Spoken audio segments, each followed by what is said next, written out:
Okay, so, I think I've got the itinerary figured out. Okay. On the off chance that we do actually get, Christmas off, and that we're not just going to be paused for the entire time, I've got here 3 days dry slope skiing in the Bath. Check. I've then got another 2 days spelunking in the hot caverns of Omen. Check. And then we round off the rest of the week in the dust flats behind the telly. Check. Yep. That's everything, I think. Fantastic. It will be nice to get a bit of a change of scenery for it's been a while. Yeah. I mean, I've packed everything. I think I've got everything. Same here. Yeah. Anything else that we've missed? Don't think so. I must admit, I am looking forward to the caverns of Oven. After all of the cold that we've had, at least it'd be nice and warm. I can try out the sleeveys. Oh no, I won't need them, will I? Something tells me you won't. No. Okay. Hey, do you think they've got a gift shop?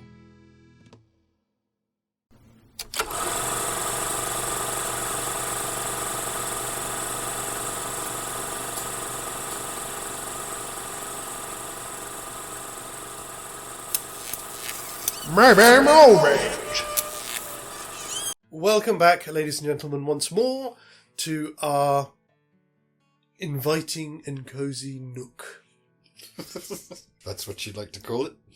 It will do for now. This is Maybe Movies, where we take a couple of great films, extract key characters and drop them into the plot of the opposing film, and seeing if we can create some new films just to wallow in the juice of creativity that we enjoy. Juice. Wallow. If you've been with us this month, then you'll know that we are up to our final act of our second film, which features Charlton Heston as Thorn, his character from Soylent Green, but this time going mano a mano with the Antichrist. Damien Omen Part 2, which is now called Green Omen.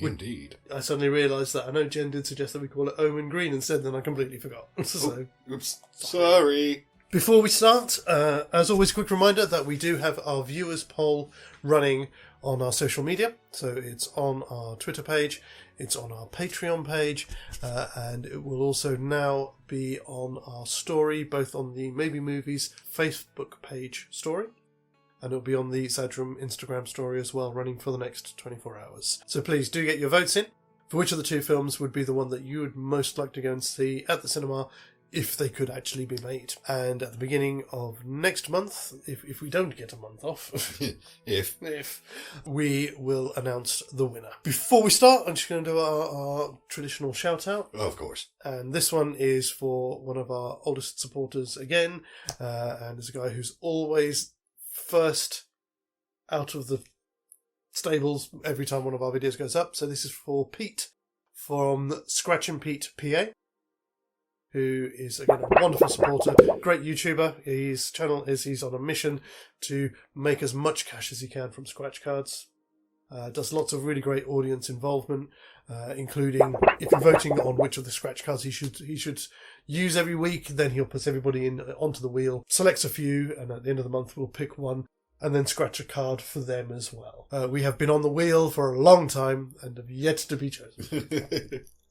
Damn you, random chance! Indeed. But thank you, Pete, for all of the support. You're almost always the first person to post, so we always know you're watching. Yeah. Thank you. Ready to wrap this one up? Well, let's see how it goes. There may be a couple of break points. There's definitely some humpy bits in here. There is. So the Doctor is dead. The Doctor is dead, yes. And I believe the next bit is, because we run very quickly here, we've had already all the stuff, again, we've kind of glossed over it because it doesn't really involve Thorn. So we've had all the stuff with the Revelation. Yes. For Damien, which I thought was always thought that was quite nice. I suppose at the time it might have been seen as quite cheesy, but there's always that analogy to Jesus going into the desert when he learns who he is. Yes. In the Bible. Yeah, absolutely. So, yes. And I thought it was quite nice because he goes into the desert, whereas here he goes by the lake. Oh, that's a nice point. I never noticed that, yeah. And so we're at the house, aren't we? That evening when they're watching the film. Isn't that where it opens up? Oh, no. Sorry, we start with Charles getting the box from Bugenhagen. Yes, Bugenhagen's effect is what I've got marked here, yes. Yes. So that's the first bit. So that's going to be fine. That's going to go as normal. See, now, and this was interesting that you mentioned Anne last time, and this is why I kind of thought, actually, this really works. Mm. We have the scene with the family at the house where they're watching the film. Yeah. I didn't wonder whether we could have... Thorn is there. He's been invited again by Anne, because in the film, Anne is kind of supposed to be the personification of the whore of Babylon. What if she starts coming on to him? Interesting idea. It would allow us to keep Thorn at the house overnight, which would keep some of the structure of this in place. Right. It would also allow us to have a meeting between Thorn and Charles. Right. How? Because Charles will turn up at the house wanting to speak to Richard, and he's not there. Yes, because Richard is dead and has been for months. So he may just be coming to speak to Anne, because he has no reason to suspect that Anne is in Damien's camp, as it were. Right. Yes. Yeah. Okay. I guess I can see that. But ends up speaking to Thorn. Right. I don't. It's yeah. No. This is the hump. You see, this is one of the humps that I'm talking about. How? It's one of those ones that maybe we need to put something in earlier with an earlier proper conversation between Thorn and Charles.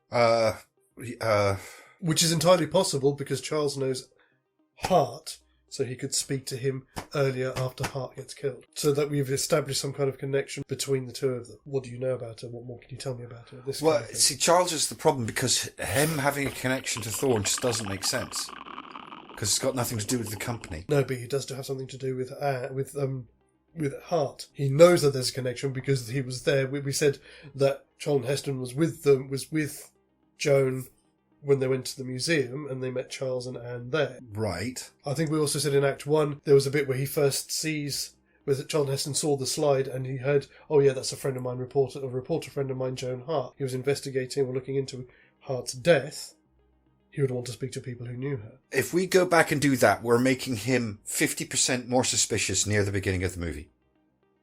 Which is going to change a lot of what we've just gone through. Goes back to what we were saying at the beginning. Got to walk that line between suspicious and knowledgeable. The real hump there is he can be suspicious. It's how much is he going to act on his suspicion. He can be as suspicious as he like, but he may not act on them until he has concrete evidence. Yes, but he would have been investigating in a completely different way if he's that suspicious earlier on. That is true. It would change the second act. Okay, how about this? Again, pure invention on my side.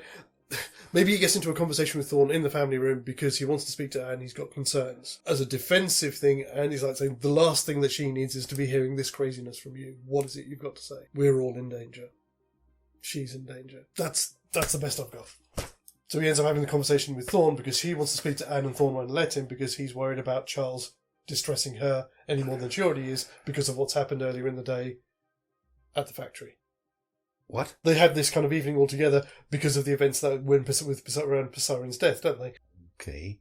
Thorn doesn't want Charles coming in and upsetting everybody after they've just calmed down. Why would Thorn want that? That's the thing, I don't know. I'm clutching at straws here, man. When I said I saw a couple of breakpoints in the third act, I wasn't joking. We've got a problem here, because there just isn't the established relationship. Alright, okay. I don't know if this works. See, which is why I'd come up with this idea of Anne trying to work on Thorn, again, as another way of tempting him. What do you mean? If we were trying to say that they're getting to the point where they see him as a protector for Damien, they want to keep him into the fold, by offering herself. It's a temptation. It's trying to coerce him into what they need him to be. Yeah, you said that before, but that's not got anything to do with our current problem. But now would be a nice time to do that in this kind of family setting. Come and be part of the family. And that's all I'm thinking is damn you, Jen. Yeah, no, we've got a problem here. Let's try and unpick this slightly.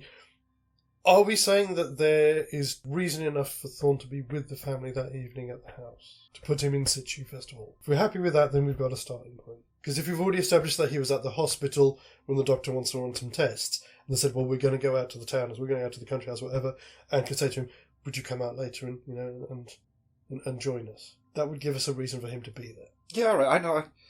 I can see that working. So all the stuff happens with Charles. He reads Bugenhagen's letter. He heads out to the house because he wants to warn Anne. Because as far as he knows, Anne's on the level. Right, okay. My thinking was that so he gets to the house. He's greeted at the door by Damien. Damien brings him in. Oh yeah, wait in the family room. He's agitated. He's obviously sweating. He's concerned. Thorne is a cop. Charles, are you all right? What's wrong? Oh, I need to talk to Anne. This is serious. If he, in his agitated state, drops anything that is not backed up, but that mirrors any of the stuff that Thorne has seen when he was looking through the notes that we've inserted from Hart, that creates a correlation between his line of investigation and what Charles is obviously upset about, that would be a reason for the two of them to have a conversation, or even if they end up having an argument, or just so at this point there's enough reason there to raise Thorne's suspicion. Then I think we can because movie this, yes. Yeah, and so it could end up with him going, look, well, I'm going to New York to go and have a look at your girl's wall, but I really think that Anne needs to see this letter from Bugenhagen, throws it on the table, Charles storms out. That way Thorne knows where he's going, and the letter is in the room that he can then, if he chooses to, pick up and keep and read himself. Well, yeah, he's a cop. He's going to pick up the letter and read it. Yeah. I think we just squeaked through here. Just barely. Just barely. We'd still then have Mark up at the top, who overhears all of this. Okay, all right, okay. Which leads inevitably to the confrontation between Damien and Mark the next day. Yep. Again, if we want to keep that element of Anne trying to work on Thorne. But again, I don't know whether that was going too far. It feels like it's going too far, because otherwise we lose the whole I was always his bit at the end, don't we? I must admit, when I was looking at this, I think we're going to have to change the ending anyway. All right, okay, yeah, okay. So we've got that, and then we've got the funeral, which should be the final straw for Thorne. Yes, absolutely. It's just there's no doubting it. Almost no doubting it now. So he'll go to New York. I thought it was Chicago. No, they're in Chicago, aren't they? Oh, they're in Chicago. So yeah, that would happen. That would happen. I do come up with an idea for the ending, which would be quite different. So we'll have to just see what you think. Okay, come on, try me. We get all the scene in New York. He goes and sees the wall. Final confirmation. Charles gets killed. Yep. He doesn't let anybody know that he's going back to Chicago. I've just suddenly realised there's a flaw with this, and it's really annoying. But hopefully we can work it out retroactively. Oh no! I suppose by that stage, if he's involved with the family, he will know about the graduation. Yes, of course. Fantastic. Then there's not a problem. He comes back. Obviously, we will have to argue that Charles has told him. I know that Charles must have told him where the daggers are, because Richard already knows. We never actually see it in the film, but Richard knows where to go. Yeah. So we must assume that Charles tells him where the daggers are. Thorne goes to the museum to go and get the daggers. Right. No, see, this is my hump. This is my second break point. At what point have we given any importance to those daggers for Thorne? None, but there isn't any in the original film. Nobody tells Richard Thorne about the daggers. We must assume that either Charles tells him about it off screen, or it's in Bugenhagen's letter. It's in Bugenhagen's. It's got to be in Bugenhagen's letter. It's the only thing that makes sense, because otherwise we've got a problem. Yeah, exactly. Because otherwise, why does Thorne know anything about the daggers? Yeah. Because they're just another... He'll have seen the pictures, because but that's just another dusty archaeological thing. Yeah.